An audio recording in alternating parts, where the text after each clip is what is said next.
घर के बहू बेटा आपकी तबीयत खराब होने पर आपको हॉस्पिटल ले जाएंगे। बोलो तो सही है, अरे बोलो तो। रिश्तेदार हॉस्पिटल में तुम्हें देखने के लिए आए,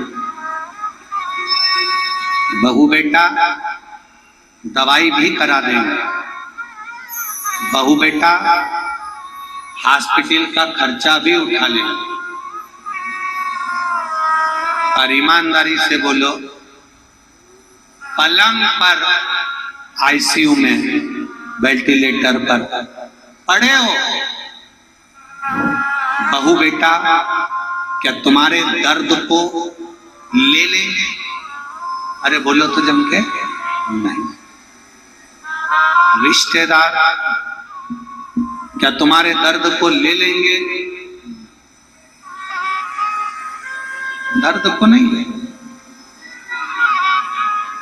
दर्द लेने के लिए तो तुमने जो एक लोटा जल देवाधिदेव महादेव को समर्पित किया, सब हॉस्पिटल के कमरे के बाद दवाइयां चल रही है, सिस्टर डॉक्टर देख रहे हैं, सब बाहर, मुंह पे मास्क लगा हुआ है, नलियां डली शरीर के अंदर, कोई एक पत्र है। पलक पालोटिया दुर्गा नगर विदिशा की रहने वाली है। कहीं बैठी हो तो हाथ हिला सकती है, दोनों हाथ अपने हिला अगर कहीं बैठी हो तो। पलक पालोटिया दुर्गा नगर विदिशा की रहने वाली हूँ। मेरे भैया भाभी, उनकी शादी को 15 साल हो गए थे, उनके बच्चे नहीं थे, उन्होंने हर जगह इलाज कराया पर संतान का सुख उन्हें 15 साल तक नहीं हुआ।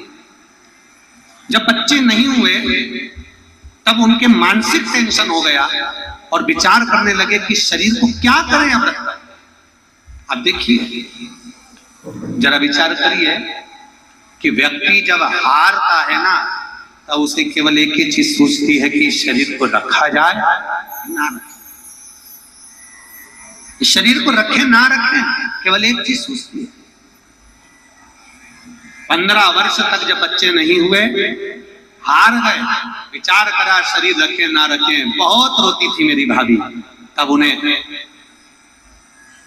अधिक मास का समय, और उस समय पर आपने कह दिया कि सीहोर की कावड़ भराएगी। कावड़ भरने के लिए वो गए और सीवन नदी का जल लेकर उन्होंने कुबेरेश्वर धाम को चढ़ाया, बाबा से विनय करा, विनती करी, और बाबा का मैं क्या गुणगान करूं गुरुदेव। एक विश्वास की चिराग आपने जलवाया और बाबा की कृपा से 15 साल के बाद उन्हें संतान की प्राप्ति हुई। ये शिव, ये शंभू की करुणा।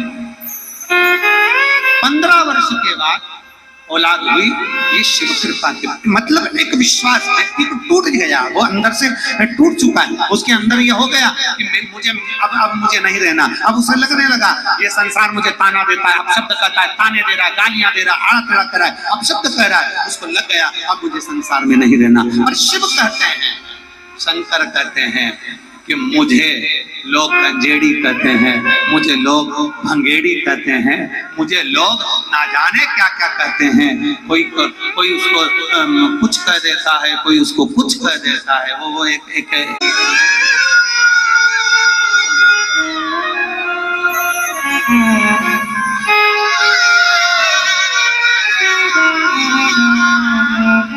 जब हमारा विश्वास दृढ़ हो जाएगा, जब हमारा भरोसा दृढ़ हो जाएगा, शिव को मिलने में देरी नहीं होगी। तुम्हारे एक लोटे जल में कोई साधारण बल नहीं होता, उसमें इतना बल होता है। जब आप पहले के समय में, हम आपसे पूछें, जब आप लोग शिव महापुराण की कथा नहीं सुने थे, पहले का समय निकालो, तुम्हारा सबका निकालना।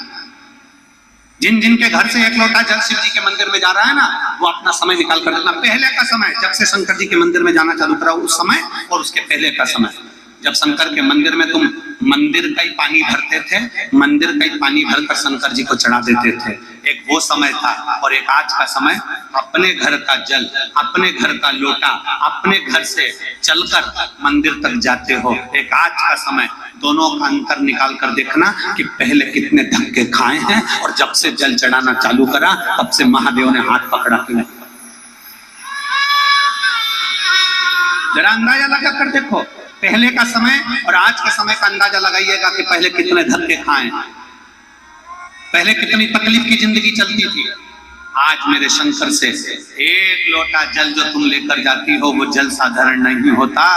शिव महापुराण की कथा कहती है घर में जो रसोई घर होता है, वो रसोई घर में जो परिंदा होता है, जो हंडा होता है, जो मटका होता है, जो पानी का स्थान होता है, उसको हमारे यहाँ पितरों का स्थान कहते हैं। कौन सा स्थान है? जम के बोलो जरा। पितरों का स्थान।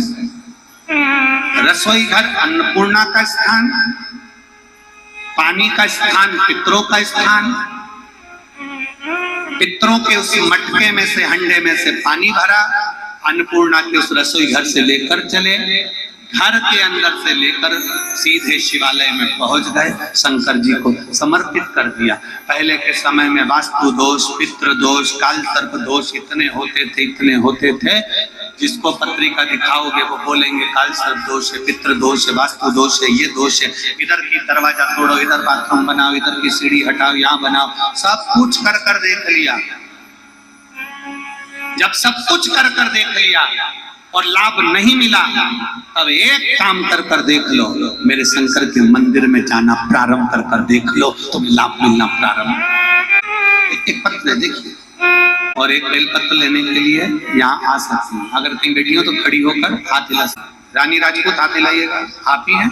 आ जाओ बेटा, एक बेलपत्र ले लीजिए। राजपूत कॉलोनी विदिशा में निवास करती हूँ। मुझे 8 वर्ष पहले शरीर में गांठ हो। जितने साल बढ़ते जा रहे थे उतनी गठाने बढ़ती जा रही। धीरे धीरे शरीर में 8 गठान हो गई। आप लोग एलईडी पर पत्र को पढ़ रहे होंगे, टीवी पर पत्र को पढ़ रहे होंगे। जैसे जैसे समय बढ़ा वैसे वैसे शरीर में 8 गठान हो गई, जिसका डॉक्टर ने अतिशीघ्र ऑपरेशन द्वारा निराकरण करने का कहा और बता दिया कि ये गठान ऑपरेशन के द्वारा निकलेगी और फिर जांच के लिए जाएगी। हम सब इस गंभीर समस्या में पड़ गए कि अब ये जांच के लिए जाएगी और डॉक्टर क्या बोल देगा, कोई भरोसा नहीं है, क्योंकि 8 गठाने शरीर के अंदर हैं और उसकी जांच भी कराना है। अब करें तो करें क्या? तब मेरे परिवार वाले सब दुखी हो गए। 1 वर्ष से हम सब चिंता में पड़ गए कि अब इन गठान का ऑपरेशन कराएं कि ना। तब हमारे रिश्तेदार ने कहा एक काम करो, शंकर जी के मंदिर में जाओ, जल चढ़ाओ, अशोक सुंदरी वाली जो जगह है वहां पर दुर्वा चढ़ाओ और दुर्वा चढ़ाकर उस दुर्वा को उठाकर लाओ और लगातार उसको खाना प्रारंभ करो। एक बेलपत्री चढ़ाते, कुंदकेश्वर महादेव का नाम लेते और उस दुर्वा को और बेलपत्री को खाना प्रारंभ करा। मैं बाबा को यहाँ धन्यवाद देने के लिए आई हूँ। मेरा सारा दवाई बंद हो गई, सारा उपचार बंद हो गया और मेरा शरीर ठीक हो गया, मेरी गठाने गल गई। मैं बाबा को नमन करने के लिए 8 गठाने शरीर के अंदर हो गई और 8 गठाने डॉक्टर के हिसाब से ठीक है। एक विश्वास, एक भरोसा, एक दृढ़ता। सारी दुनिया में ठोकर खाया, आखिरी में जब तुम्हारा दिल कर जाए कि शिव पुराण में सब क्या है, जब तुम्हारा मन कर जाए कि शिव महापुराण का लोग इतना विरोध करते हैं, शिव महापुराण के लिए लोग कर देते हैं श्री शिवाय नमः तो मत बोलो, 1 लोटा जल मत चढ़ाओ, शंकर पे चढ़ा हुआ जल मत पियो, बेलपत्र मत खाओ, शंकर पर पूजन मत करो, शिवलिंग का स्पर्श मत करो। ये दुनिया के लोग करें। आखिर शिव पुराण का इतना विरोध हो रहा है तो शिव पुराण में आखिर ऐसा क्या है? अपने घर में एक गीता प्रेस गोरखपुर की शिव पुराण लेकर आ, उसका अध्ययन करो, प्रेम से बैठकर पढ़ो और पढ़ने के बाद विचार करो कि शिव पुराण में क्या लिखा है। सारी दुनिया में ठोकर खाने के बाद जो शिव की शरण में जाता है, मेरा महादेव उसका हाथ पकड़कर पार उतार देता है। ये शिव। जम के तो बोलो जरा 200।